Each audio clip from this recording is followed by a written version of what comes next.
உயிர் தெழுந்த காலை நேரத்திற்காக நன்றி செலுத்துகிறோம். கடந்த 6 மாத காலமாய் ஆண்டவரே நீர் எங்களை கண்ணின்படி போல பாதுகாத்து இதை 7வது மாதத்தை கூட காணும்படியாக ஆண்டவரே மாதத்தின் முதல் ஞாயிற்றுக்கிழமையில தேவனுடைய சமூகத்தில் கூடி வரும்படியாக கர்த்தர் பாராட்டின பிரிவுகளுக்காக நன்றி செலுத்துகிறோம். ஆண்டவரே இந்த உயிர் தெழுந்த நாளில் ஆராதிப்பதற்காக மகிமைப்படுத்துவதற்காக தேவ பிள்ளைகளாய் நாங்கள் அப்பா அந்த இடத்துல கூடியிருக்கிறோம். தொலைபேசி மூலமாய் பார்த்து கொண்டிருக்கிற இடங்களில வீடுகளில் எல்லாம் ஆண்டவரே உங்க பிரசன்னம் வெளிப்பட்டு தகப்பனே அப்போ சில நாட்களில நடந்தது போல ஆண்டவரே எல்லா வீடுகளும் ஜெப வீடுகளாய் மாறட்டும் தகப்பனே. பரிசுத்த ஆவியானவரே இதை பார்த்து கொண்டிருக்கிற ஒவ்வொரு வீட்டுக்குள்ளாடியும் என் தேவாதி தேவனுடைய மகிமை வெளிப்படும்படியாக ஜெபிக்கிறோம். ஆண்டவரே வீட்டுக்குள்ளாடி இருக்கிற எல்லா கட்டுகள், வீட்டுக்குள்ளாடி இருக்கிற எல்லா சாபங்கள் எல்லாம் இயேசுவின் நாமத்தினால முறியடிக்கப்படட்டும். பிள்ளைகள் ஆண்டவரே நல்ல உற்சாகத்தோடு கூட கரங்களை தட்டி பாடி நாமத்தை உயர்த்த ஆண்டவருடைய உதவி செய்வீராக. ஆண்டவரே நல்ல கால பொழுதை தேவன் எங்களுக்கு அப்படியே மாற்றி தர போறதற்காக நமக்கு நன்றி செலுத்துகிறோம். ஆண்டவரே நல்ல பாடணும், நல்ல ஆண்டோட வார்த்தையை கேட்கணும் தகப்பனே. வார்த்தை மாற்றம் இல்லாமல் எங்களுடைய உள்ளத்துல நொனிக்கும்படியாக சொல்லிக்கிறோம். அப்பா உடைய சப்தத்தை கேட்பதற்காக நாங்கள் காத்திருக்கிறோம். நீ எங்களோடு கூட பேசு தகப்பனே. தொடர்ந்து ஆராதனை கர்த்தர் பொறுப்படுத்திக் கொள்ளும். உங்க நாம மகிமைப்படட்டும். இயேசுவின் நாமத்தில் ஜெபிக்கிறோம் ஜீவனுள்ள நல்ல பிதாவே, ஆமென். கர்த்தர் நம்மை ஆசீர்வதிப்பாராக. தொடர்ந்து ஒரு சில பாடல்களை பாடி தேவனுடைய நாமத்தை மகிமைப்படுத்தும். வீடுகளில் இருக்கிறவர்கள் பார்த்து கொண்டிருக்கிற எல்லா தேவ பிள்ளைகளும் நல்ல உற்சாகமாய் கரங்களை தட்டி பாடி தேவனுடைய நாமத்தை மகிமைப்படுத்துவோம்.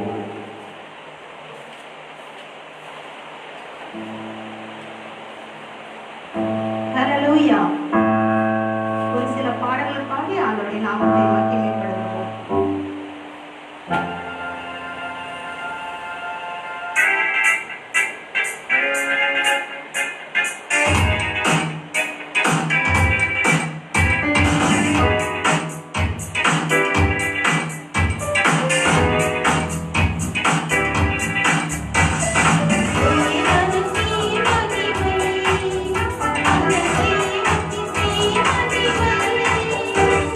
Thank you.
துதிப்போம் துதிப்போம் அல்லேலூயா பாடி மகிழ்வோம் மகிழ்வனை போற்றி மகிமை தேவ மகிமை தேவனுக்கே மகிமை.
எருசலேமே பரலோகம் விட்டிருக்கிறது, அலங்கார மனவாட்டியாக அலங்காரம் சொல்லிவிடுது.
ஆமென் அல்லேலூயா, ஆமென் அல்லேலூயா. இருக்கிற இடங்களில கண்களை மூடி இந்த காலை நேரத்தில் பரிசுத்த ஆவியானவர் நமது மத்தியில செவாடி கொண்டிருக்கிறார். பிரசனத்தை நாம் உணர்ந்து கொண்டிருக்கிறோம். ஆண்டவர் ஒருவேளை பிரசனத்தை நாம் உணரவில்லை என்று சொன்னார், பிரசனம் நம்மளை கூடவில்லை என்று சொன்னார், நீங்களும் நானும் எங்கொண்டோ உலகத்திலிருந்து மாற்றப்பட்டிருப்போம். ஒவ்வொரு நாளும் ஒவ்வொரு நிமிஷமும் பிரசனம் நம்மளை தாங்குகிற கிருபை நம்மளை நடத்தி கொண்டிருக்கிற உங்கள் வீடுகளில் எல்லாம் தெய்வீக பிரசனத்தினால் தேவன் நம்மளை நிரப்பி கொண்டிருக்கிறார். என்னை கேட்கிற தேவ பிள்ளையே, இது காலை நேரத்தில் அது நல்ல தெய்வத்திற்கு முன்பாக, அது நல்ல தேவனுக்கு முன்பாக இருதயங்களை சமர்ப்பித்துக் கொடுப்போமா? ஒரு அர்ப்பணிப்போடு கூட இருக்கிற இடங்களை கண்களை மூடி ஆண்டவர் தந்த நல்ல ஆயுசுக்காக, ஆண்டவர் தந்த நல்ல ஆரோக்கியத்திற்காக, ஆண்டவர் தந்த நல்ல பலத்திற்காக, நல்ல சுகத்திற்காக, நல்ல குடும்பத்திற்காக, நல்ல உறவிற்காக நன்றி சொல்லி நம்முடைய இருதயங்களை அர்ப்பணித்துக் கொடுப்போமா? ஒருவேளை ஆண்டவர் வாழ்க்கையில வரவில்லை என்று சொன்னார், ஒருவேளை ஆண்டவர் வாழ்க்கையில இல்லை என்று சொன்னார், ஒரு வாழ்க்கை எப்படியோ போயிருப்போம், எங்கேயோ திரிந்திருப்போம், எப்படியோ வாழ்ந்திருப்போம். எல்லாரும் கைவிட்ட நிலையிலும், எல்லாரும் நம்மளை உதாசீனப்படுத்த நிலையிலும் ஆண்டவர் நம்மளை கைவிடாதபடிக்கு, ஆண்டவர் நம்மளை பாதுகாத்து, ஆண்டவர் நம்மளை வழி நடத்தி வந்த ஒவ்வொரு தயவிற்காக, ஒவ்வொரு இரக்கத்திற்காக, கிருபைக்காக வாய்களை திறந்து இந்த காலை நேரத்தில் நன்றி சொல்லுவோம். எல்லா தேவ பிள்ளைகளும் உள்ளத்தின் ஆழத்திலிருந்து, இது ஏதோ ஒரு காட்சி பொருளாக அல்ல, ஏதோ ஒரு டிவி ஷோயோ அல்லது வேற ஏதோ பார்த்து கொண்டு இருக்கிறது போல் அல்ல, ஆண்டுடைய பிரசனத்துக்குள், ஆண்டுடைய மகிமைக்குள் தேவனோடு நடத்திக் கொண்டிருக்கிறார். அவருடைய கிருபாசனத்தை ஒட்டி, அவருடைய கிருபாசனத்தின் அண்டையில் கடந்து வரும்படியாக நமக்கு கிருபை பாராட்டி இருக்கிறார். எல்லா தேவ பிள்ளைகளும் இருக்கிற இடங்களில் ஒரு நிமிஷம் கண்களை மூடி உள்ளத்தின் ஆழத்தில் இருந்து நம்மளை ஒருவேளை ஆண்டவர் நம்மளை கைவிட்டு விட்டார் என்று சொன்னால் நிலைமை என்ன ஆகும்? எங்க போய் நிற்போம்? யார் நமக்கு உதவி செய்வார்கள்? யார் நம்மளை ஆற்றுவார்? யார் நம்மளை தேற்றுவார்? கோடித்தன் குஞ்சுகளை பராமரிப்பது போல, கோடித்தன் குஞ்சுகளை பாதுகாப்பது போல ஆண்டவர் ஒவ்வொரு நாளும் அவருடைய சிறையின் அடியில் நம்மளை மறைத்து நம்மளை பாதுகாத்துக் கொண்டு வருகிறார். எத்தனை பேர் சொல்ல முடியும், என் ஆண்டவர் இல்லை என்று சொன்னார், என் ஆண்டவர் என்னை பாதுகாக்கவில்லை என்று சொன்னார், இதை கொள்ள நோய்களோ அல்லது பொல்லாத பிசாசின் பிடியில் சிக்கி தவித்து வாழ்க்கை கேள்விக்குறியாயிருக்கும். ஆண்டவர் நம்மளை நேசிக்கிறதுனால, அவர் நம்ம மேல அன்பு வச்சிருக்கிறதுனால, அவர் நம்முடைய கரங்களை பிடித்து நடத்துவதனால இன்னைக்கு நீங்களும் நானும் புது பலத்தோடு, புது சுகத்தோடு கூட கடந்த 6 மாதம் நம்மளை விட்டு நீங்கி போனது, ஒரு அரை ஆண்டு காலம் நம்மளை விட்டு போனது, அடுத்த ஒரு அரை ஆண்டுக்குள் நாம் கடந்து வந்து இருக்கிறோம். 6 மாசமா நம்மளை நடத்தினவர் இந்த 7வது மாதத்திலும் கூட கர்த்தர் நம்மளை கரம்பிடிச்சு இந்த மாதத்தை காணும்படியாக, இந்த மாதத்தினுடைய ஆரம்பத்தில் தேவன் நம்மளை கரம்பிடிச்சு நடத்தி வந்திருக்கிறார். எத்தனை அவமானங்கள், எத்தனை வேதனைகள், எத்தனை கண்ணீர்கள், எவ்வளவு பிரச்சனைகள், போராட்டங்கள். ஏன் நான் பிறந்தேன், ஏன் எனக்கு இந்த வாழ்க்கை என்று எண்ணிக்கூட தவித்த எத்தனையோ நாட்கள் நமக்கு முன்பாக இருந்தது. ஆனால் ஆண்டவர் அவளை கைவிடாதபடிக்கு நீ கலங்காதே, திகையாதே, நானும் தேவன் என்று சொல்லி நிரம்பிடிச்சு நம்மளை நடத்தி கொண்டு வந்திருக்கிறார். எல்லாரும் இருக்கிற இடங்களில கண்களை மூடி எவ்வளவு சேர்ந்தது ஒரு பாட்டு சரணத்தை சேர்ந்து பாடுவோமா? எல்லா தேவ பிள்ளைகளும் வாய்களை திறந்து, நான் பிறந்த நாள் முதல் இந்த நாள் வரையிலும் ஆதரித்து வந்தீரே, ஆறுதல் தந்தீரே. நான் பிறந்த நாள் முதல் இந்த நாள் வரையிலும் ஆதரித்து வந்தீரே, ஆறுதல் தந்தீரே. எப்படி சொல்வேன், என்னன்னு சொல்வேன் நீர் செய்ததே.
நீர் மாற்றினீர். நிம்மதி தந்து நித்தம் நடத்தி வாழ வைத்தீர்.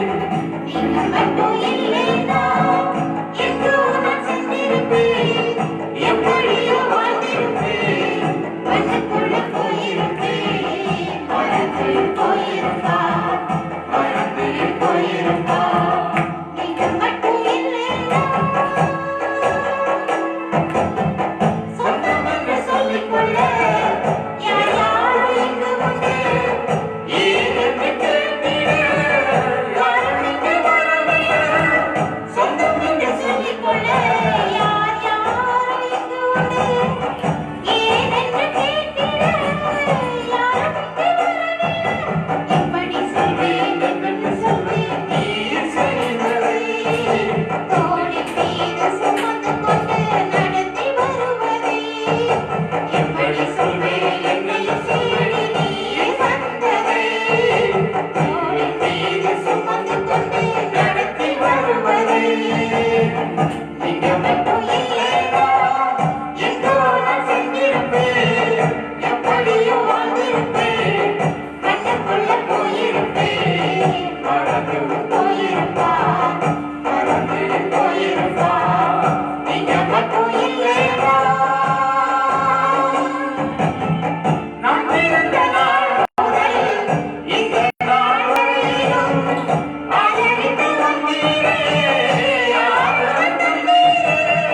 நான் பிறந்த நாள் முதல் இந்த நாள் வரையிலும் ஆதரித்து வந்தீரே. ஆதரவு தந்தீரே. எப்படி சொல்வேன் என்னென்று சொல்வேன் நீர் செய்ததை. ஒன்று இரண்டு மூன்று என்று எண்ண முடியாது. எப்படி சொல்வேன் என்னென்று சொல்வேன் நீர் செய்ததை. ஒன்று இரண்டு மூன்று என்று எண்ண முடியாது. நீங்க மட்டும் இல்லைனா எங்கோ நான் சென்றிருப்பேன். எப்படியோ வாழ்ந்திருப்பேன். மண்ணுக்குள்ள போயிருப்பேன். மறந்து போயிருப்பார், மறந்து போயிருப்பார். நீங்க மட்டும் இல்லைனா சொந்தம் என்று சொல்லிக்கொள்ள யாராரும் இங்கு உண்டு. ஏன் என்று கேட்டிட யாரும் இங்கு வரவில்லை. சொந்தம் என்று சொல்லிக்கொள்ள யார் யாரும் இங்கு உண்டு. ஏன் என்று கேட்டிட யாரும் இங்கு வரவில்லை. எப்படி சொல்வேன் என்னையும் தேடி நீர் வந்ததை. தோளின் மீது சுமந்து கொண்டு நடத்தி வருவதை. எப்படி சொல்வேன் என்னையும் தேடி நீர் வந்ததை. தோளின் மீது சுமந்து கொண்டு நடத்தி வருவதை. நீங்க மட்டும் இல்லைனா எங்கோ நான் சென்றிருப்பேன். எப்படியோ வாழ்ந்திருப்பேன். மண்ணுக்குள்ள போயிருப்பேன். மறந்து போயிருப்பா, மறந்து போயிருப்பா. நீங்க மட்டும் இல்லைனா எத்தனையோ கேள்விகள், ஏதேதோ ஏக்கங்கள். சொல்லவும் முடியல, சொல்லியவே வரல. எத்தனையோ கேள்விகள், ஏதேதோ ஏக்கங்கள். சொல்லவும் முடியல, சொல்லியவே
ஆண்டவரோட வாழ்க்கையில இல்லாம போயிருந்தாங்க.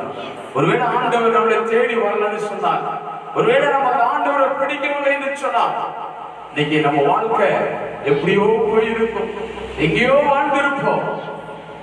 எத்தனை ஏக்கங்கள், எத்தனை கேள்விகள் முன்பாக இருக்கிறது. இந்த கால நேரத்தில் நம் பாடுவது போல ஏதோ மியூசிக் போட்டு பாடணும் அப்படிங்கிறதுக்காக அல்ல, அந்த வார்த்தையை தியானித்து இந்த வார்த்தை உள்ளத்து நாமடத்தில் இருந்து பிறந்த நாள் முதல் இந்த நாள் வரைக்கும் இவ்வளவு கரம் பிடிச்சு தேவன் நடத்தி கொண்டு வருகிறார்.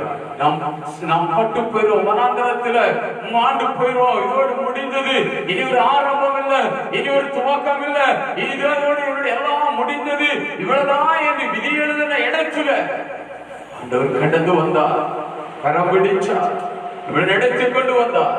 இதை கேட்கிற தேவ பிள்ளையே, இதை பார்த்து கொண்டிருக்கிற தேவ பிள்ளையே, இந்த கால நேரத்தில் பரிசுத்த ஆவியினுடைய நிறைவேற சொல்லட்டுமா? ஒருவேளை ஆண்டவர் நம்மளை நடத்தவில்லை என்று சொன்னார், ஆண்டவர் நம்மளை காணவில்லை என்று சொன்னார், எங்கேயோ எப்படியோ வாழ்ந்திருப்போம், எங்கேயோ போயிருப்போம், மறித்து மண்ணுக்குள்ளாடி போயிருப்போம். ஆண்டவர் கண்டதுனால, ஆண்டவர் நம்மளை பார்த்ததுனால, அவர் நம்ம மேல இரக்கம் பாராட்டினதுனால, அவர் நம்ம மேல கிருபை வைத்ததுனால, எத்தனை சூழல்கள், கண்ணீர்கள், கவலைகள், வேதனைகள் வந்த போது கூட இவர் நம்மளை கரம் பிடிச்சு நம்மளை நடத்தி கொண்டு வருகிறார். கேட்கிற தேவ பிள்ளையே, இந்த காலை நேரத்தில் உன்னையும் என்னையும் நடத்துகிற தேவன், உன்னையும் என்னையும் அவர் ஒவ்வொரு நாளும் அதிசயகரமாய் நடத்துகிற தேவன் எத்தனை எத்தனை எத்தனை நன்மைகளை செய்து ஒன்றுக்கும் தகுதி இல்லாதவர்களை, ஒன்றுக்கும் உதவாத நம்மளை, ஒன்றுக்கும் பிரயோஜனம் இல்லாத நம்மளை ஆண்டவர் கரம் பிடித்து நடத்தி கொண்டு வருகிறார்னா அவருக்கு ஒரே ஒரு திட்டம் உண்டு, அவருக்கு ஒரே ஒரு சித்தம் உண்டு.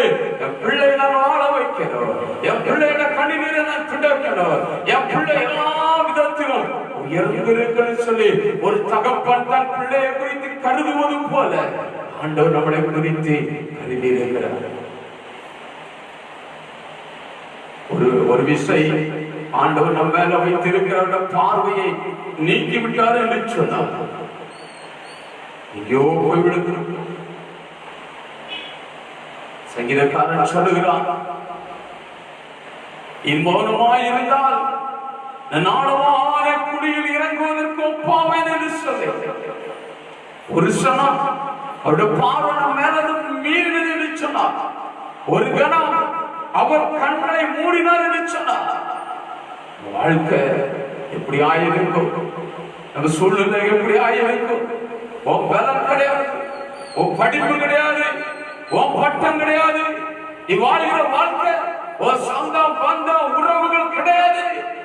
உன்னை பார்த்ததுனால, அவருடைய கண்டதுனால, அவருடைய நேசிச்சதுனால, அவருடைய இறக்கம் மேல வந்ததுனால, அவருடைய கருணை மேல வந்ததுனால தான் இன்னைக்கு நீ நான் அந்த இடத்துல நின்று கொண்டு இருக்கிறோம். வீடுகளில் நீ உட்கார்ந்து என்னை பார்த்து கொண்டிருக்கிற தேவ பிள்ளையே, ஒரு நிமிஷம் கண்களை மூடி ஆண்டவருடைய சமூகத்தில் அர்ப்பணித்துக் கொண்டு, அப்பா நீங்க மட்டும் இல்லைன்னா என் வாழ்க்கை எப்படியோ போயிருக்கும், நீங்க மட்டும் தேடி வரலன்னு சொன்னா மண்ணுக்குள்ள போயிருப்பேன், என்னை அடக்கம் பண்ணினவர்கள் எல்லாரும் என்ன மறந்து போயிருப்பார்கள். எத்தனை எத்தனை உறவுகள் இருந்தாலும், எத்தனை சொந்தங்கள் இருந்தாலும், எத்தனை நட்புகள் இருந்தாலும், அப்பாவை போல ஒரு உறவு, அப்பாவை போல ஒரு நட்பு, அப்பாவை போல ஒரு தயவு காட்டுகிற அன்புள்ள ஒரு மனுஷன் பூமியில நம்ம பார்க்கவே முடியாது. அவர் மேல வச்சிருக்கிற அன்பு உண்மையான, அவர் மேல அன்பு நிறைந்த அன்புள்ளவராக இருக்கிறார். ஒருபோது அவருடைய ஒப்பு கொடுக்கவே மாட்டார்.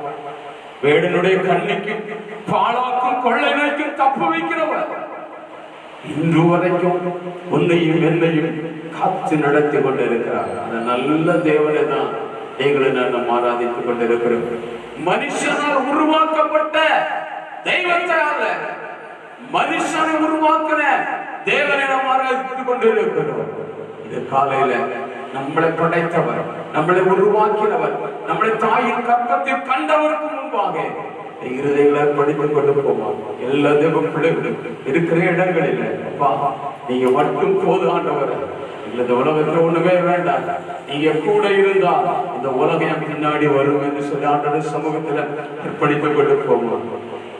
நேசிக்கிற நல்ல ஆண்டவரை ஆசீர்வதிக்கப்பட்டதான அந்த கால நேரத்திற்காக செலுத்துகிறோம். ஆண்டவரே, இந்த ஆராதனை கர்த்தர் எங்களுக்கு ஆசீர்வாதமாக மாற்றி தந்ததற்காக நமக்கு நன்றி செலுத்துகிறோம். தொடர்ந்து தேவ பிரசன்னத்துகளை நடத்த இது எங்களோடு கூட பேசி ஒரு வார்த்தைகள் மத்தியில் தொலிக்கட்டு நாம மகிமைப்படுத்துகிறோம். புதி கன மகிமை எல்லாம் நமக்கே செலுத்துகிறோம்.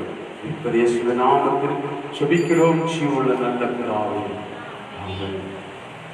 கர்த்தர் நம்மளை ஆசீர்வதிப்பாராக. இந்த நாளில் கூட கடந்த தேவன் ஒரு புதிய மாதத்திற்குள்ளாடி கடந்து வரும்படியாக கர்த்தர் நமக்கு கிருபை பாராட்டியிருக்கிறார்.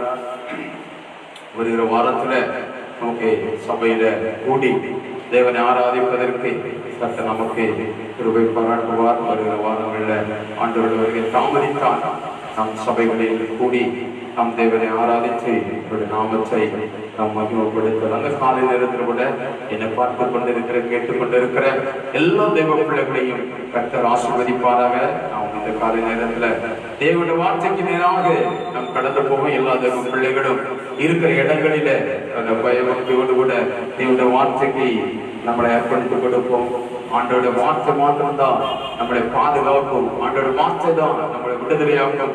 ஆண்டோட வார்த்தை தான் நம்மளை ஆசீர்வதிக்கும். யாரெல்லாம் தேவனுடைய வார்த்தையை கேட்கிறார்களோ, யாரெல்லாம் தேவனுடைய வார்த்தைக்கு கீழ்ப்படுகிறார்களோ, யாரெல்லாம் தேவனுடைய சித்தத்தின்படி செய்ய அந்த வார்த்தைக்கு காத்திருக்கிறார்களோ அவர்களை கர்த்தர் ஆசீர்வதித்திருக்கிறார். அவர்களை கர்த்தர் உயர்த்தியும் இருக்கிறார். ஒரு அல்ல சொல்லுங்க, இருக்கிற இடங்களில எல்லா கரங்களை உயர்த்தி ஒரு அல்ல சொல்லுவோமா, என் ஆண்டவர் இன்றைக்கு என்னை உயர்த்தி இருப்பது என்னுடைய பலத்தினால கிடையாது, என்னுடைய படிப்புனால கிடையாது, என்னுடைய சொந்தம் பந்தம் உறவுகள்னால கிடையாது, நான் தேவனுடைய வார்த்தைக்கு கீழ்ப்படித்ததுனால. தேவனுடைய வார்த்தை தான் நம்மளை விடுவிக்கும். வேதம் சொல்லுது, யோவான் 1:1 சொல்லுது, ஆதியிலே வார்த்தை இருந்தது, அந்த வார்த்தை தேவனிடத்தில் இருந்தது, அது தேவனாகவே இருந்தது என்று சொல்லி. அப்படி என்று சொன்னால் இந்த கால நேரம் நான் பிரசங்கிக்கிற வார்த்தை அது உலக பிரகாரமான மனுஷன் எழுதின வார்த்தை அல்ல, அது தேவனை குறித்த வார்த்தை, அது தேவனை குறித்த வார்த்தை, அது தேவனாகவே இருக்கிறது.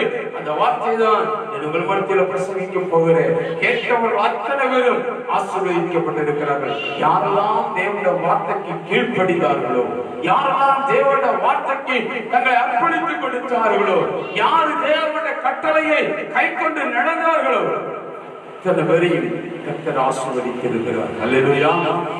காலை நேரத்தில் தேவனுடைய வார்த்தையை நாம் கேட்போம், அவனுடைய ஆசீர்வாதத்தை நாம் பெற்றுக்கொள்வோம். வாசிப்போம். யோபு எழுதுகிற புஸ்தகம் 16வது அதிகாரம் 17வது வசனத்தை வாசிப்போம். யோபு புஸ்தகம் 16ஆம் அதிகாரம் 17வது வசனத்தை வாசிப்போம். 16, 17. என் கையில் கொடுமை இல்லாதிருந்தும் என் ஜெபம் சுத்தமாயிருந்தும் அப்படியே ஆயிற்று. இடத்துல நாம் பார்க்கிறோம், யோபு என்கிற பக்தன் தன்னுடைய வாழ்க்கையில வந்த கசப்பான அனுபவங்கள், தன் வாழ்க்கையில நடந்த அந்த கசப்பான அந்த பழக்கத்தை, அந்த எண்ணத்தை அவன் தன்னுடைய வாழ்க்கையில அவன் சொல்லுகிறான். அவருடைய நண்பனாகிய 16வது அதிகாரம் 1வது வசனத்தில் வாசிக்கும் போது அதுல தெரியும், எலிபாஸ் என்கிற அவருடைய நண்பன் வந்து யோபுக்கு ஏன் இந்த பிரச்சனை, யோபுக்கு ஏன் இந்த போராட்டம், எதனால் உள்ளது சம்பவித்தது என்று சொல்லி அவருடைய நண்பன் யோபுவை குற்றப்படுத்துவதை நாம் காண முடியும். 16ஆம் அதிகாரம் 1வது வசனத்திலிருந்து அது முடிந்த வரைக்கும் நாம் வாசிக்கும் போது அந்த இடத்துல யோபுவை குறித்து அவருடைய நண்பன் குற்றம் சொல்லிக் கொண்டு இருக்கிறார். ஏன் இது நடந்தது?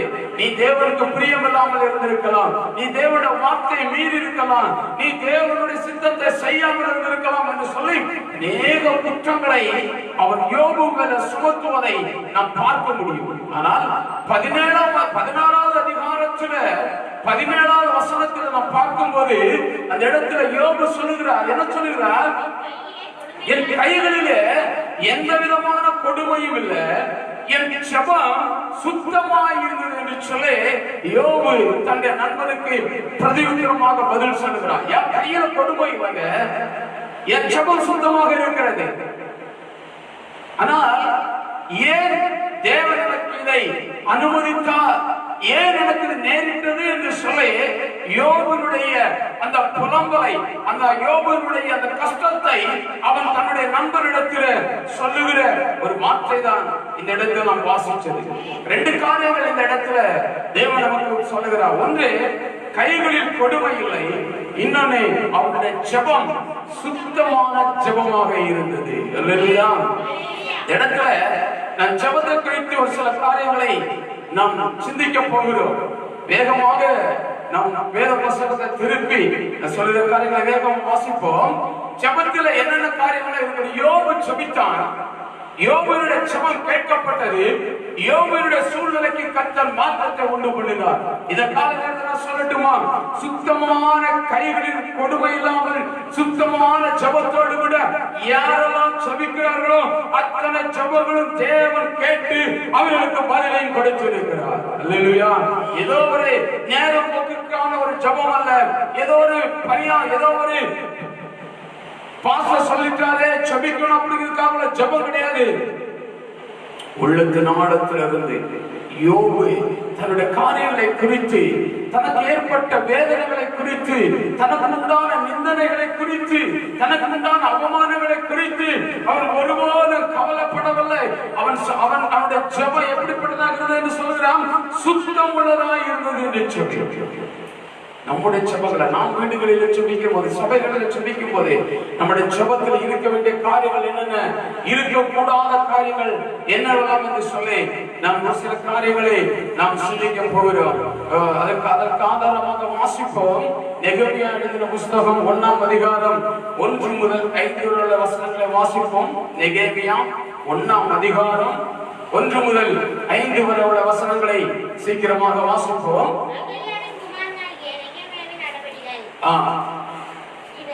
20ஆம் வருஷம் லேத் மாதத்தில் நான் ஊசான் என்னும் அரண்மனையில் இருக்கும்போது சம்பவித்தது என்னவென்றால், 5ஆம் வசனம். பரலோகத்தின் தேவனாகிய கர்த்தாவே, உம்மில் அன்பு கூர்ந்து உம்முடைய கற்பனைகளை கைக்கொள்ளுகிறவர்களுக்கு உடன்படிக்கையும் கிருபையும் காக்கிற மகத்துவம் பயங்கரமான தேவனே.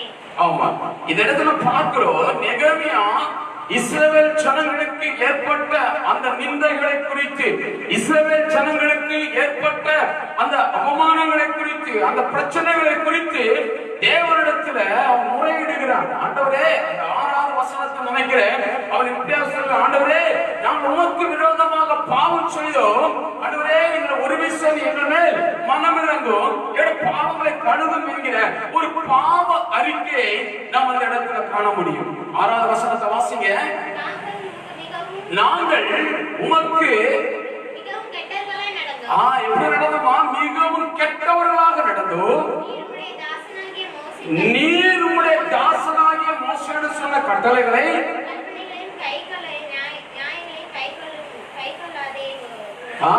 மோசேயிடத்தில் கொடுத்த கட்டளைகளையும் கற்பனைகளையும் கை கொள்ளாமல் நடந்தவன் நெகேமியா தேவனிடத்துல முறையிடுகிறான். அவன் வந்ததா இஸ்ரவேல் ஜனங்களுக்காக ஜெபிப்பதன், இஸ்ரவேல் ஜனங்களுக்காக ஆண்டோட சமூகத்தில் வந்து ஜெபிக்கிறான். இஸ்ரவேல் ஜனத்தினுடைய, அதாவது இஸ்ரவேல் தேசத்துல அந்த அலங்கல் விடிக்கப்பட்டு எல்லாம் வந்து சின்ன பின்னமாக ஆக்கப்பட்டது. அதை குறித்து தேவனிடத்துல முறையிடுகிறான். இது ஏன் சம்பவித்தது? கேட்கிற தேவப்படைய நம் வாழ்க்கையில ஒரு பிரச்சனை நடக்குது, வாழ்க்கையில் ஒரு போராட்டம் வருகிறது. நமது வாழ்க்கையில நம் எதிர்பாராத சில தீவிரமான காரியங்கள் நடக்குது என்று சொன்னால் நான் முதலாவது நம்மளை சோதனை செய்ய வேண்டும். ஜெபிக்கும் போதே ஆண்டவருடைய சமூகத்தில் வந்திருக்கும் போது வாய்களை திறந்து கணக்கண வார்த்தைகளை அலம்பாதபடிக்கு முதலாவது நம்முடைய ஜெபத்தில் இருக்க வேண்டியது பாவ அறிக்கை இருக்க வேண்டும்.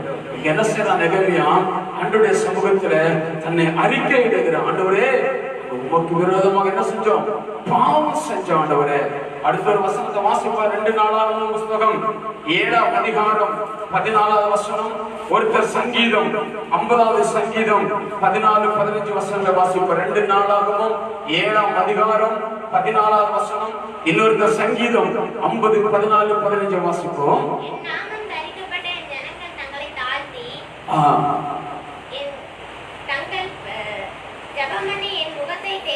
தங்கள் பொல்லாத வழிகளை விட்டு திரும்பினால் அப்பொழுது பரலோகத்திற்கிற நான் கேட்டு அவர்களை பாவத்தை மன்னித்து அவர்கள் தேசத்துக்கு சேமத்தை கொண்டு போய் சொல்லி ஆண்டவர் சொல்லுகிறார். பார்க்கிற இடத்துல நம் ஜெபத்துல நாம் ஜெபம் பண்ண ஆரம்பிக்கும் போது நம் வாழ்க்கையில இருக்க வேண்டிய காரியங்கள் முதலாவது பாவ அறிக்கையை நாம் செய்ய வேண்டும். நம் வாழ்க்கையில வந்திருக்கிற ஏனோ தானோ என்று போய் ஜெபம் பண்ணுகிற நேரம் வந்து நாம் முழங்கல் பண்ணிட்டு நின்று கொண்டு நாம் ஜெபித்தால் நம்முடைய ஜெபம் கேட்கப்படாது.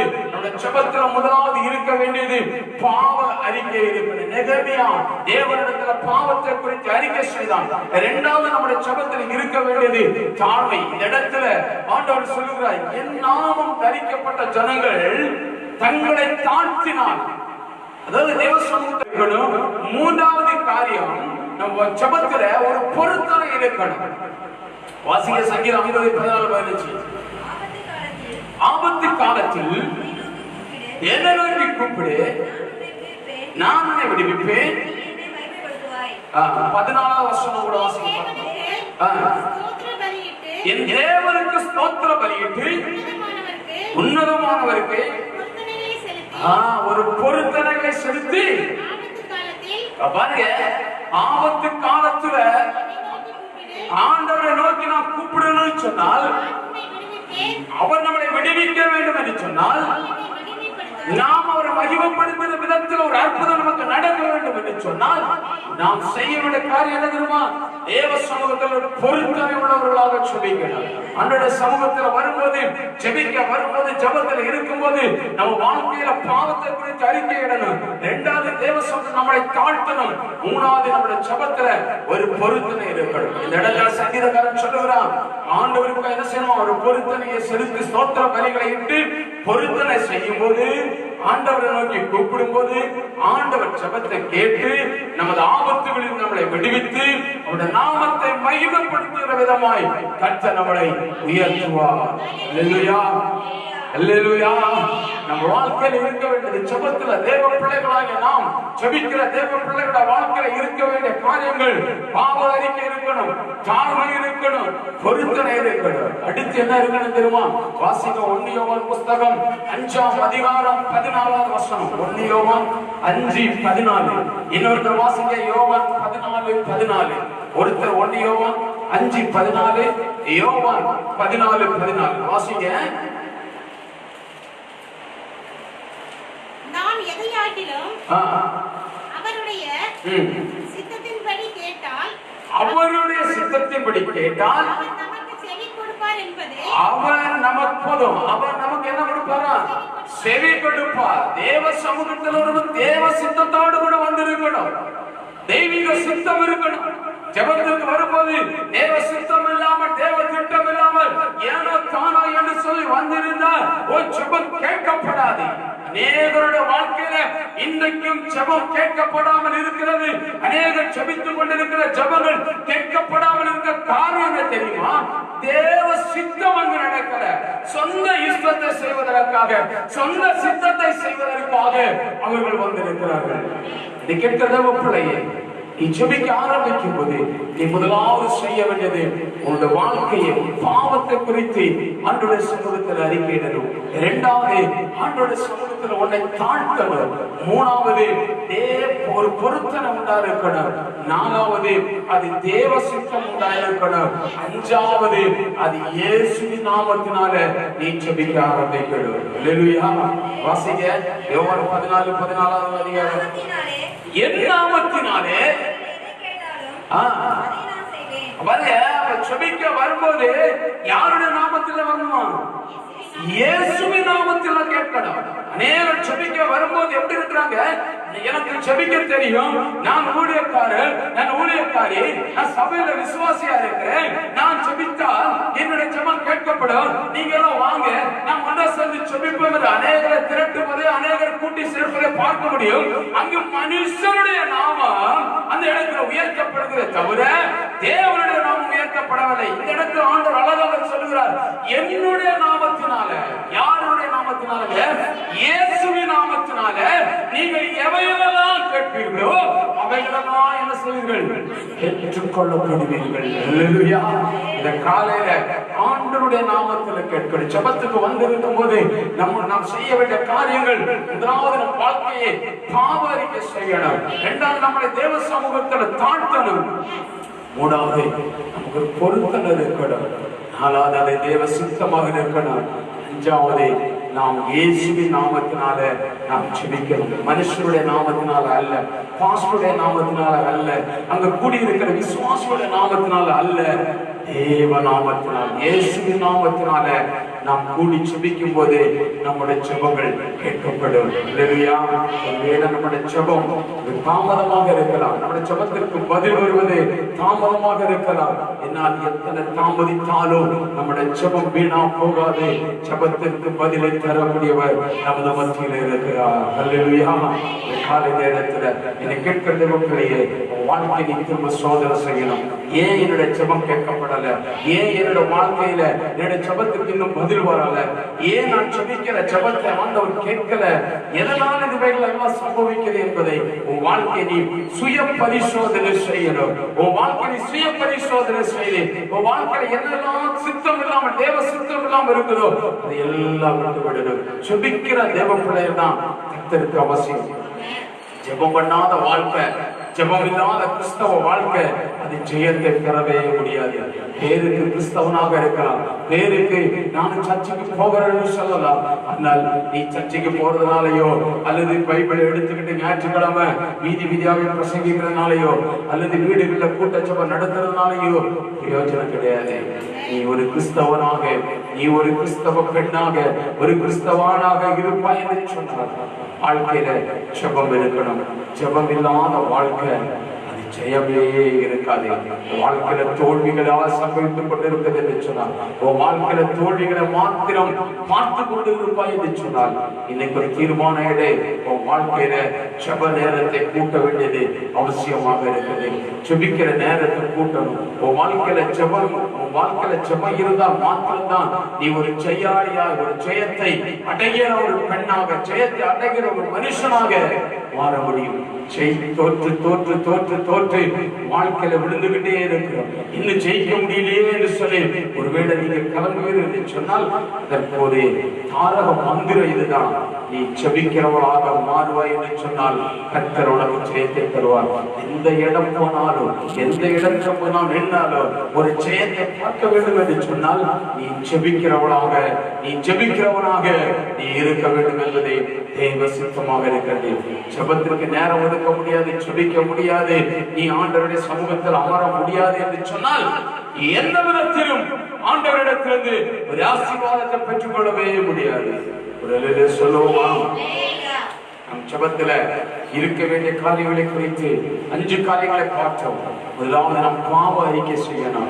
இரண்டாவது ஜெபத்தில் நம்மளை தாழ்த்தணும். வேதம் சொல்லுது, தன்னை தான் தாழ்த்துகிற எவனும் உயர்த்தப்படுவான். யார் தேவ சமூகத்துல தாழ்த்தப்படுறாங்களோ, யார் ஆண்டவருடைய சமூகத்துல நான் ஒண்ணுமே சொல்லி நிராயுதபாணியா நிற்கிறாங்களோ அவர்களை நான் கர்த்தர் உயர்த்தி இருக்கிறார். மூன்றாவது நாம் பொருத்தனை பண்ணி ஆண்டோட சமூகத்தில் ஜெபிக்கணும்.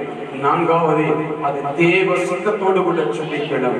அஞ்சாவது இயேசுவின் நாமத்தினால நாம் ஜெபிக்கணும். இந்த 5 காரியங்கள் நம்முடைய ஜெபத்தில் இருக்கும் என்று சொன்னால் நம்முடைய ஜெபம் ஒரு நாடு வீணா போகவே செய்யாது. ஜெபத்துல இருக்கக்கூடாத காரியங்கள் எவையெல்லாம் நம்ம ஜெபத்துல இருக்கக்கூடாது என்பதையும் கூட நாம் சொல்லி நாம் ஜெபிக்க போகிறோம்.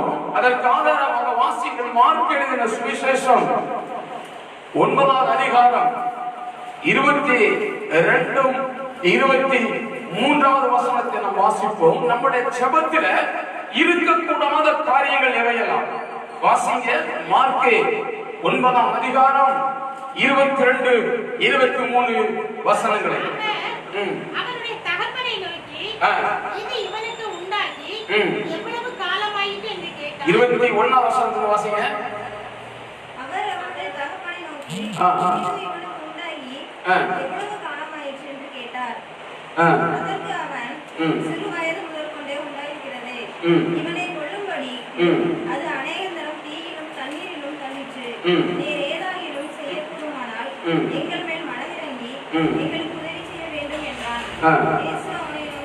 இயேசு அவனை நோக்கி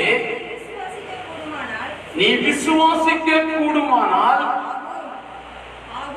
ஆகும்.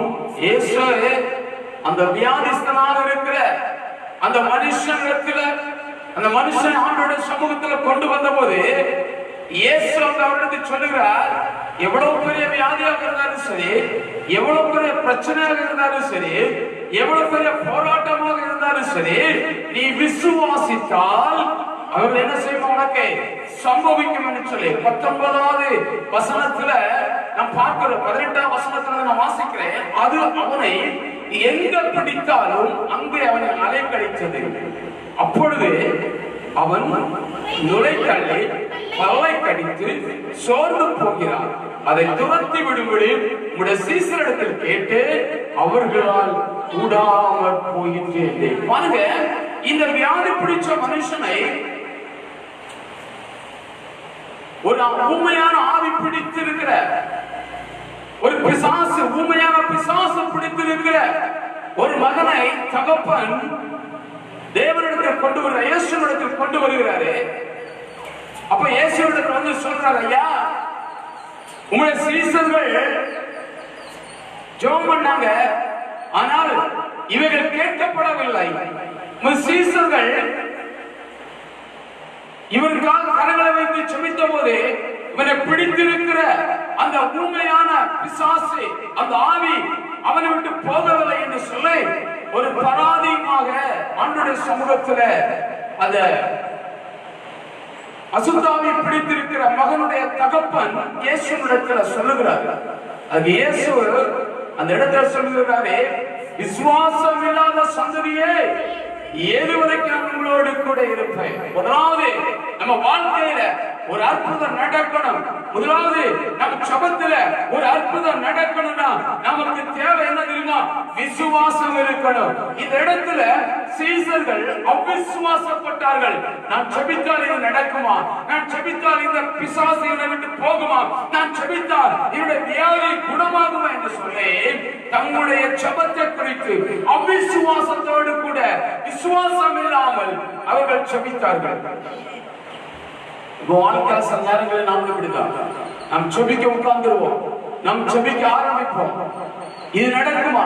இது நடக்காதா? இது எந்த அளவுக்கு முடியும், இது எந்த அளவுக்கு முடியாது என்கிற அந்த ஒரு அவிசுவாச கணக்கெடுப்போடு கூட, அந்த அவிசுவாசத்தின் வார்த்தையோடு கூட, அந்த அவிசுவாசத்தின் எண்ணத்தோடு கூட ஆண்டவருடைய சமூகத்திலிருந்து ஜெபிப்போம் என்று சொன்னால், என்னை கேட்கிற தேவ பிள்ளையே, உன் ஜெபம் கேட்கப்படாது, ஜெபத்துக்கு பதில் வராது. இந்த இடத்துல சீசர் அவிசுவாசத்தோடு கூட அந்த ஊமையான ஆவி பிடித்திருக்கிற அந்த மனுஷனுக்காக ஜெபித்தார்கள். அந்த அற்புதம் நடக்கவில்லை. ஆண்டவர் அதுதான் சொல்றாரே, விசுவாசம் இல்லாத சந்ததி என்று சொல்லி ஆண்டவர் சீசர்களை பார்த்து அழைக்கதை நாம் பார்க்க முடியும். அப்ப நம்ம ஜெபத்துல என்ன இருக்கக்கூடாது? அவிசுவாசத்தினுடைய வார்த்தை இருக்கக்கூடாது. நான் ஜெபித்தால் இது நடக்குமா, நான் ஜெபித்தால் வியாதி மாறுமா, நான் ஜெபித்தால் ஒரு அற்புதம் நடக்குமா என்று சொல்லி இந்த இடத்துல நான் சொல்லிக் கொள்கிறேன். இந்த இடத்துல பெருமையாக கடந்து வரும்போது, இந்த இடத்துல பெருமையாக வந்து நிற்கும் போது, ஒரு மனுஷர் கூட இல்லை, வெறும் பில்டிங் மாத்திரமே இருந்துச்சு. விசுவாசத்தோடு கூட ஜெபித்தோம், கர்த்தர் ஆத்துமாக்களை தந்தார். விசுவாசத்தோடு கூட ஜெபித்தோம், சபைக்கு தேவையான காரியங்களை தாரும் ஆண்டவரே சொல்லி எழுதி வைத்து அவைகளை பெற்றுக் கொண்டோம் என்று சொல்லி தேவ சமூகத்தில் ஜெபிக்க ஆரம்பித்தோம். நடந்தது உங்களுக்கு தெரியும். ஜெபங்கள் கேட்கப்பட்டது. கர்த்தர் எல்லாவற்றையும் நிறைவான ஆசீர்வாதத்தோடு கூட சபைக்கு தேவையான அத்தனை காரியங்களையும் கர்த்தர் தந்தார். வாழ்க்கையில என்னென்ன தேவையோ அதை எல்லாம் ஆண்டவர் சமூகத்துல கேட்டோம், ஆண்டவர் தந்தார். எனக்கு தெரியுமா, என் வாழ்க்கையில நாங்க ஜெபிக்க ஆரம்பிக்கும் போது அவிசுவாசத்தினுடைய எண்ணம் இருக்காது. நான் ஜெபித்தால் என் தேவன் கேட்பார், நான் ஜெபித்தால் என் தேவன் கேட்பார், என் ஜெபத்திற்கு பதில் தரும் என்கிற அதே நிறைந்த விசுவாசத்தோடு கூட பெற்றுக்கொண்டோம் என்கிற எண்ணத்தோடு கூட ஜெபிக்க ஆரம்பித்தோம். கர்த்தர் ஜெபத்தை கேட்டார், காரியங்களை வாய்க்க பண்ணினார். எல்லாரும் விதி எழுதினார்கள், எல்லாரும் முடித்து வைத்தார்கள். இவ்வளவுதான் முடிஞ்சது, இனி ஒண்ணு நடக்காது என்று சொல்லி எந்த இடத்துல அவர்கள் முடிந்தது என்று சொல்லி தீர்ப்பெழுகிறார்களோ அதே இடத்துல கர்த்தர் புதிய ஆரம்பத்தை தேவன் உண்டு பண்ணினார். அது என்ன தெரியுமா? விசுவாசத்தோடு கூடிய ஜெபம். அவிசுவாசமே இருக்காது. இது நடக்குமா நடக்காதாங்கிற நமது வாழ்க்கையில, உங்க வாழ்க்கையில நீங்க ஜெபிக்க ஆரம்பிக்கும் போது எந்த காரியத்திற்காக ஜெபிக்கிறீர்களோ அந்த காரியத்தை பெற்றுக்கொண்டோம் என்கிற விசுவாசத்தோடு கூட ஜெபித்தீர்கள் என்று சொன்னால் அந்த ஜெபம் கேட்கப்படும். அவிசுவாசம் இருக்கக்கூடாது. இரண்டாவது ஒரு வசனத்தோட வாசிப்போம். யாக்கோபு எழுதின நிருபம் 4ஆம் அதிகாரம் 3வது வசனத்தை கூட வாசிப்போம். யாக்கோபு 4ஆம் அதிகாரம் 3வது வசனம்.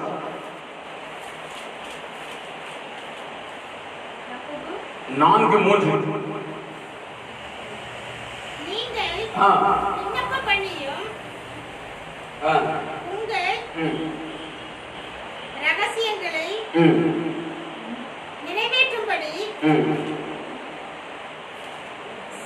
யாக்கோபு 4ஆம் அதிகாரம்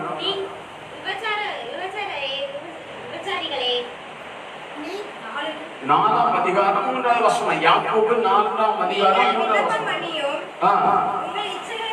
அதுதான், நீங்கள் விண்ணப்பம் பண்ணிப்போ ஆண்டவருடைய சமூகத்துல விண்ணப்பம் பண்ணும்போது உங்கள் இச்சைகளை நிறைவேற்றுவதற்காக, சொல்லுங்க, உங்கள் இச்சைகளை நிறைவேற்றும்படி தகாத விதமாய் விண்ணப்பம் பண்ணுகிறபடியால். இதுதான் விஷயம், கவனிங்க. இங்க ஆண்டவர் என்ன சொல்றாரு? சிலவங்க ஜெபம் பண்ணுவாங்க இச்சைகளை நிறைவேற்றுவதற்காக, தங்களுடைய மாம்சத்தினுடைய காரியங்களை, தங்களுடைய மாம்ச சிந்தைகளை நிறைவேற்றுவதற்காக. இப்படி சொல்றேனே, ஒரு பொண்ணு ஒரு பையனை லவ் பண்ணுவா. ஆண்டவரே எனக்கு அந்த பையனை தாருங்க, எனக்கு அந்த பையனை கல்யாணம் பண்ணி வைங்க, அந்த பையனுக்கு வேணும்னு சொல்லி ஜெபித்தா அந்த ஜெபம் தான் இச்சை, அந்த ஜெபம் கேட்கப்படாது.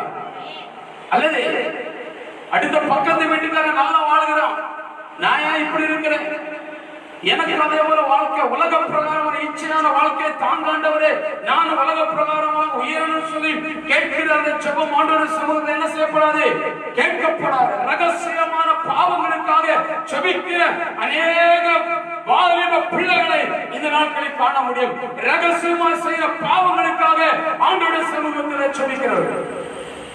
ஒரு தப்பு பண்ணவங்களுக்காக ஒரு தப்பு பண்ணுவாங்க.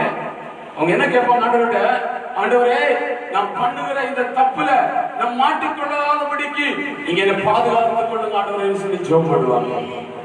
இந்த ஜெபம் ஆண்டவர் சமூகத்தில் கேட்கப்படுமா? இந்த சபை ஆண்டவர் சமூகத்தில் என்ன செய்யப்படாது? கேட்கப்படாது. நீ எதை மாம்சத்திற்குரிய காரியங்கள், உன்னுடைய இச்சைக்கான காரியங்களை நிறைவேற்றுவதற்காக நீ ஜெபித்தால் உன்னுடைய ஜெபம் தேவ சமூகத்தில் என்ன செய்யப்படாது? கேட்கப்படாது. அடுத்த சில காரியங்களை சொல்லி முடிக்கிறேன்.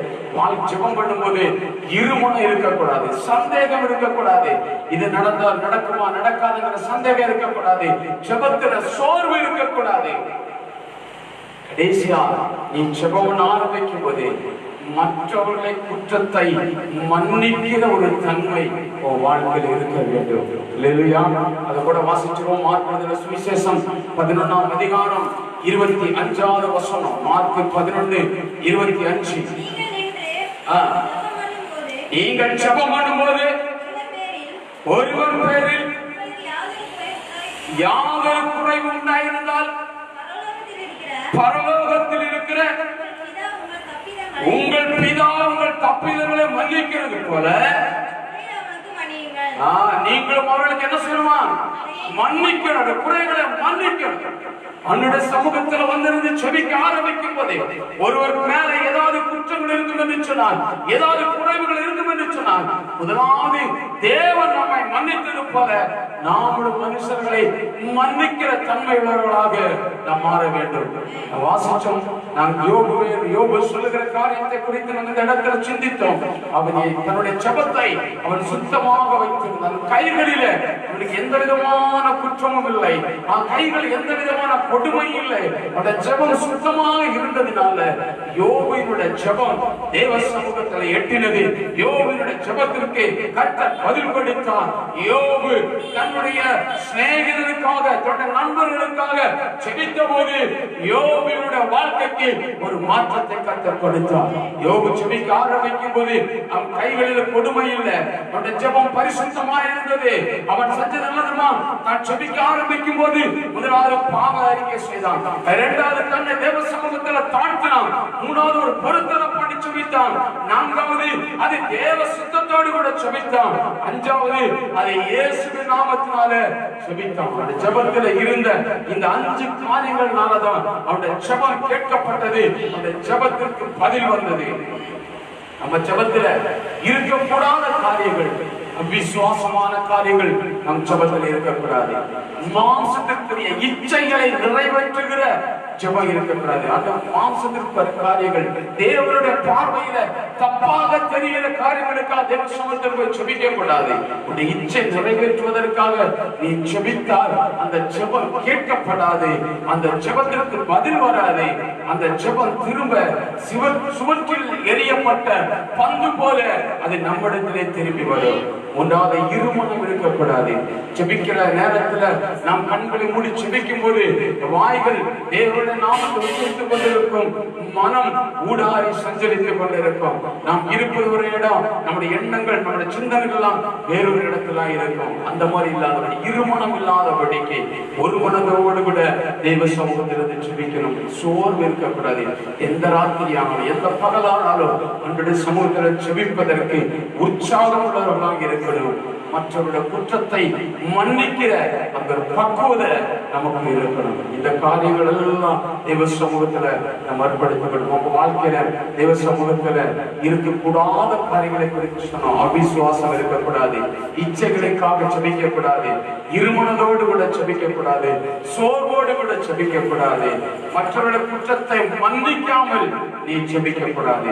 இந்த 4 காரியத்தை கட்ட நமக்கு சொல்லி இருக்கிறான். உங்க வாழ்க்கையில ஒரு ஜெபம் கேட்கப்படவில்லை என்று சொன்னால் இதெல்லாம் தான் ஆண்டுடைய சமூகத்துல அதைகளை காட்டுவோமா? தெய்வ சமூகத்துல நம்முடைய வாழ்க்கை எப்படிப்பட்டதாக இருக்கிறது? சின்ன பிள்ளைங்க, பெரியவங்க, என்னை பார்த்து கொண்டு இருக்கிறவங்க, கேட்டுக்கொண்டே இருக்கிறவங்க, அத்தனை பேர் வாழ்க்கையிலும் ஒரு மாற்றங்கள் உண்டாகட்டும். யோபு ஜெபித்த போதே சூழ்நிலைகளை கர்த்தர் மாற்றினார் என்று சொன்னால், என்னை கேட்கிற தேவ பிள்ளையே, நீ ஜெபிக்காம நீ எதையும் பெற்றுக்கொள்ளவே முடியாது. சொந்தம், பந்தம், உறவுகள், தாய் தகப்பன்கள், உடன் பிறந்தவர்கள், சகோதரர்கள், சகோதரிகள் எல்லாரும் எனக்கு இருக்கிறாங்க. அவங்க எப்படியாவது காரியத்தை நடத்திடுவாங்க. என் அப்பா அம்மா இருக்கிறாங்க, என் மனைவி இருக்கிறார், என் கணவன் இருக்கிறார், என் கூட பிறந்தவங்க இருக்கிறாங்க, என் காரியம் நடந்துரும். அதனால நான் ஜெபிக்க மாட்டேன், அதனால எனக்கு ஜெபம் முக்கியம் இல்லை அப்படின்னு நினைச்சனா உன்னப்பா தாண்டவர் சொல்ற காரியம் எழுதி வச்சிருக்காங்க. நீ தோற்று போயிருவ. இந்த உலகத்துல உன்னால ஒரு ஜெயத்தை கூட நீ பார்க்க முடியாது. நீ எப்போ உன்னை அர்ப்பணித்து ஆண்டோட சமூகத்தினோட காரியத்திற்காக, உன் எதிர்காலத்திற்காக, உன் தலைமுறைகளுக்காக, உன் பிள்ளைகளுக்காக, உன் குடும்பத்திற்காக தெய்வ சமூகத்துல அர்ப்பணிப்போடு கூட நீ செபிக்க ஆரம்பிக்கிறாயோ, அப்பவே அந்த நிமிஷமே கர்த்தர் வாழ்க்கையில ஒரு ஜெயத்தை தருகிறவராக வந்து இருக்கிறார். அப்பவே உனக்கு ஜெயம் வந்து கொண்டு இருக்கிறது. செபிக்காத தேவ பிள்ளையே, நீ செபிக்கவில்லை என்று சொன்னால் உன் வாழ்க்கையில ஜெயமே இருக்காது. நீ எதை தொட்டாலும் அது பாடம் நாசமாக போய்விடும். நீ எந்த இடத்துக்கு போனாலும் அவைகள் தடைகளாகவே இருக்கும். எதை செய்தாலும், எதை கேட்டாலும், எதை பெற்றுக் கொள்ளணும் என்று விரும்பினாலும் ஒன்று ஒன்று ஒன்று வாழ்க்கையில நடக்கவே நடக்காது. வாழ்க்கையில நீ பெற்றுக் கொள்வதற்காக கர்த்தர் தந்திருக்கிற ஒரு கீ, ஒரு சாவிதான் ஜெபம். அந்த சாவியை போட்டு உன் பூட்டு ஜெபம் எங்க பூட்ட திறந்தனா உன்னாலே ஆசீர்வாதங்களை பெற்றுக்கொள்ள முடியும். எத்தனை தடவை வசனத்தை கேட்கிற இருமாப்பான இருதயம் இன்னும் தேவ சமூகத்துல இன்னும் ஒழுங்குபடி நீ நடத்தப்படலாம். இருதயம் இருமாப்பா இருக்கிறது. இருமாப்புள்ள ஜனத்தை பார்த்து ஆண்டவர் அழைத்தார், வனங்கள் கழுத்துள்ள ஜனமே இருமாப்பை மாற்று. தேவ சமூகம் கண்டது கண்ணீர் தாரதாரையா வடியட்டும். தெய்வ சமூகத்தில் எண்ணங்கள் அது தெய்வ சித்தத்தோடு கூட சொல்லு. இச்சையை நிறைவேற்றுவதற்காக ஜெபிக்காத. இச்சையை நிறைவேற்றுவதற்காக ஜெபிக்கிற ஜெபம் பரலோகத்தில் கேட்கப்படாது. உன் ஜெபத்திற்கு பதில் வரவே செய்யாது. என்ன சம்பவிக்க தெரியுமா?